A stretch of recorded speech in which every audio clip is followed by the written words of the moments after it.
The silent threat behind failed marriages, family interference.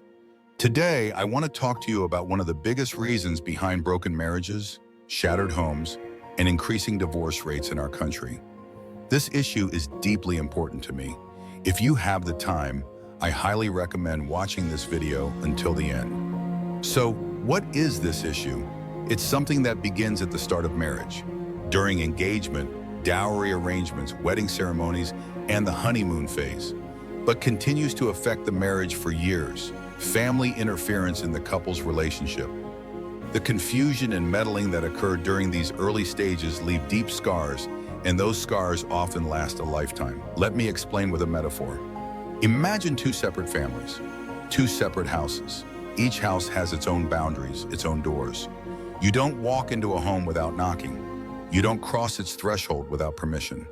Now picture a young man and woman raised in these two different homes. They grow up and get married. They form a third home, a new family, a new life. This home too has boundaries. It belongs to the couple, not to their parents. The man and woman are now primarily responsible for each other. They've left their parental homes and come together to build a new one. Yet too often the original families don't accept this. This is my son's house. I come and go as I please. This is my daughter's home. I have a say here. They interfere. They cross boundaries. They override the couple's decisions, cancel their own plans, and don't allow them the space to build their own life. A message to parents, please understand. You raised your children just like your parents raised you. Now let them live. Let them make their own decisions. If you raise loyal, respectful children, they won't forget you.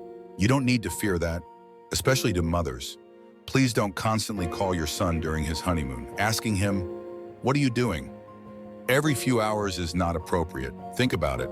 What could he possibly be doing on his honeymoon? If you treat your child this way, their spouse will never forget it. The damage won't heal easily. Eventually, your child's partner may explode in frustration and say, "Why does she keep calling? Why won't it stop? You're supposed to be married to me, not still attached to your mother?" And you'll wonder why your daughter-in-law is cold or distant. But it wasn't her who created this tension. You did. Let your children grow up. There are still mothers who tie their 26-year-old son's shoelaces, who call multiple times a day to check on him, who insist he eats and sleeps at their house even after marriage. There are mothers who walk into the house and ask their son, in front of his wife, "Did you pee yet?"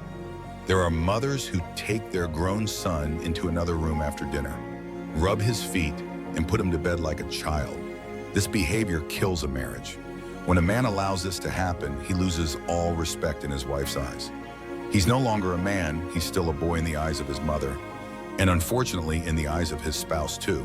It's not just mothers of sons. There are mothers of daughters who also struggle with their own marriages, and instead of seeking therapy or support, they emotionally dump on their daughters. They call morning, noon, and night. They vent about their husbands. They poison their daughter's view of marriage and then interfere in their daughters' new homes. What can couples do if you are newly married and experiencing parental interference? Be respectful but firm. Say, "We love you and value your advice, but we will make our own decisions together." Stand together as a couple. Don't let outside voices create cracks in your unity. I've been through this myself. In the early years of my marriage, my family tried to interfere and control, but I stood beside my wife and said, "These arms were given to me by God to protect you. Until they break, no one will lay a finger on you. You are my first responsibility." And in time, the problem was resolved. Today, my wife never brings up the past because I never let those wounds form in the first place.